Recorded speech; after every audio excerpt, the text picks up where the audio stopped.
Bismillah, Assalamualaikum warahmatullahi wabarakatuh.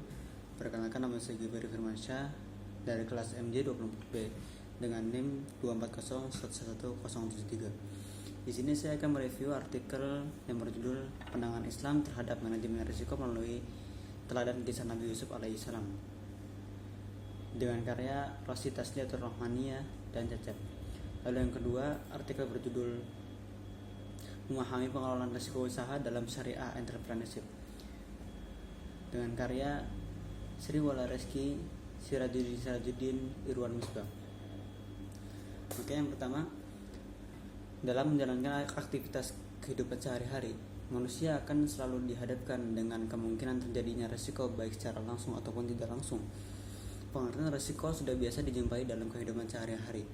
Menurut Muhammad Ma'sum Billah, risiko dapat diartikan sebagai peristiwa yang tidak terduga, yang mana risiko ini terjadi karena tidak ada seorang pun yang tahu akan hal ini. Risiko juga dapat mengakibatkan untung lebih besar dan yang negatif seperti mengambil risiko tapi tidak dipikirkan ke depannya. Lalu, hasil dan pembahasan. Manajemen risiko dalam pandangan Al-Quran.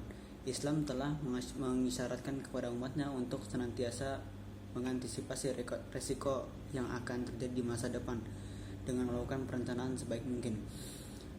Allah Subhanahu wa taala berfirman, "Ya ayyuhalladzina amanu taqullaha wal tanzur ma qaddamat lighad wattaqullaha innallaha khabirum bima ta'maluna khabir." Wahai orang-orang beriman, bertakwalah kepada Allah dan hendaklah setiap orang memerhatikan apa yang telah diperbuatnya untuk hari esok. Dan bertakwalah kepada Allah, Allah Maha Teliti terhadap apa yang kamu kerjakan. Menurut George R. Terry 1998 dalam bukunya Principles of Management, membagi 4 fungsi dasar manajemen, yaitu yang pertama ada planning, yaitu proses untuk menentukan bagaimana sesuatu akan berjalan. Yang kedua ada organizing, membuat struktur organisasi dari atasan sampai dengan bawahan. Dan yang ketiga actuating, proses merealisasikan planning. Yang keempat ada controlling, setiap kegiatan harus dipantau agar bekerja lebih maksimal. Kemudian langkah-langkah umum dalam menghadapi risiko. Yang pertama, peluang terjadi. Risiko dapat dianalisis, jadi harus sangat berhati-hati. Lalu yang kedua, besarnya kerugian terukur karena risiko dapat diukur dengan jelas. Yang ketiga, tidak direkayasa karena risiko didapatkan tidak ada yang tahu. Risiko, pemahaman mengenai kata akidah dalam konteks terminologi dalam Islam. Akidah merujuk pada keyakinan ataupun keimanan seseorang terhadap prinsip-prinsip dasar agama ini. Pemahaman tentang Allah Subhanahu wa taala sebagai pencipta alam semesta yang mengetahui segala sesuatu yang menimpa manusia, mencerminkan keyakinan akan kekuasaannya yang maha besar. Dalam kerangka pemikiran Islam, pandangan terhadap risiko memang bisa diinterpretasikan secara positif.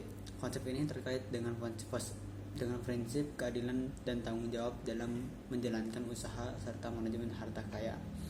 Yang pertama, keterlibatan risiko dalam usaha. Karena hal ini mempunyai keterkaitan dengan keadilan, di situ ada untung usaha, di situ juga ada risiko yang didapat dalam usaha. Kemudian yang kedua ada manajemen risiko sebagai amanah.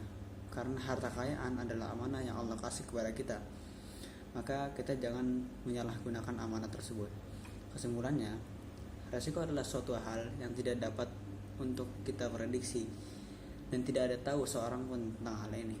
Namun, risiko dapat dianalisis bagaimana kedepannya dengan beberapa faktor, seperti jika di dalam bisnis, risiko dalam mengambil modal awal, risiko dalam membagi hasil dengan rekan kerja ataupun investor.